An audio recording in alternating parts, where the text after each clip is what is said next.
पाहू ना फुलपात्र पावसाळ्यात गळत असेल ना. ताडपत्री टाकतो.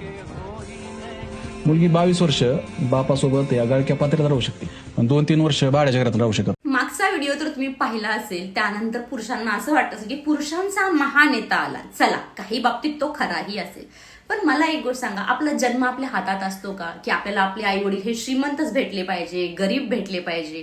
नाही ना.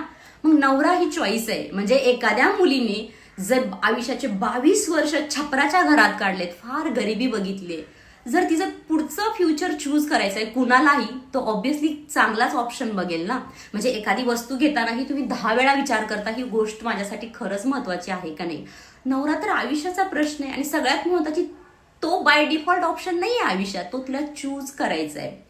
आणि जरी तिनं 22 वर्ष त्या छपराच्या घरात काढले असतील ना, ते तिचं स्वतःचं घर होतं, हक्काची नाती होती, तिथे सेक्युअर होती. बाप गरीब जरी असला ना तर मुलीला आपल्या तळहाताच्या फोडाप्रमाणे जपतो, कारण मुलगी ही सोन्यापेक्षा कमी नाहीये.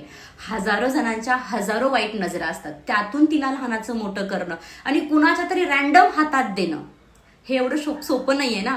आणि ज्यावेळेस तुम्ही कुठली मुलगी बघायला जाताय त्यावेळेस ती तुमची परीक्षा आहे की तुम्ही काय क्रेडिबिलिटी घेऊन गेलाय तिथं. जसं तुम्हाला ही मुलगी पाहिजे असते ना की मुलगी कशी नाकी डोळी छान असावी, कदकाठी चांगली असावी, तशी मुलीची पण काय अपेक्षा आहे की मुलगा चांगला सेटल असावा.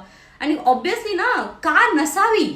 स्वतःला जर कुणाच्या हातात द्यायचंय तर माणसानं थोडा विचार केलाच पाहिजे, त्यात चुकीचं काहीच नाहीये. आणि राहिली गोष्ट प्रेमाची, प्रेम असेल ना, 2 लेकराची आई पण मुलं सोडून पळून जाते, ती गोष्टच वेगळी आहे. इथं अरेंज मॅरेज जर होत असेल आणि तिथं जर कुणी विचारत असेल ना तुम्हाला की तुमचं काय आहे, तर तिथं तुमची परीक्षा आहे, त्या व्यक्तीची नाहीये. हे असं झालं, तो धडकन मधला सुनील शेट्टी जसं त्या शिल्पा शेट्टीच्या बापाला म्हणतो, माझ्या पायातली फाटकी चप्पल बघतोय का तू?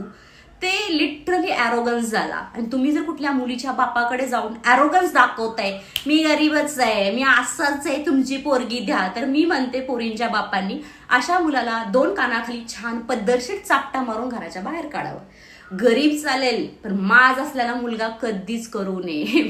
सिरियसली. कारण कसं, ज्याला तुमची किंमत आहे ना, गोष्ट जर घ्यायची आहे कुणाकडून तर तिनं अलगद मागावी, अलगदपणे त्या गोष्टीला रिस्पॉन्स द्यावा की नाही भाई, ती प्रिशियस गोष्ट आहे. कारण मुलगी एखाद्याचं आयुष्य बनवू पण शकते आणि त्याच्या आयुष्याची राख रांगोळी पण करू शकते. So there is nothing wrong की तुम्ही डिमांडिंग असणं.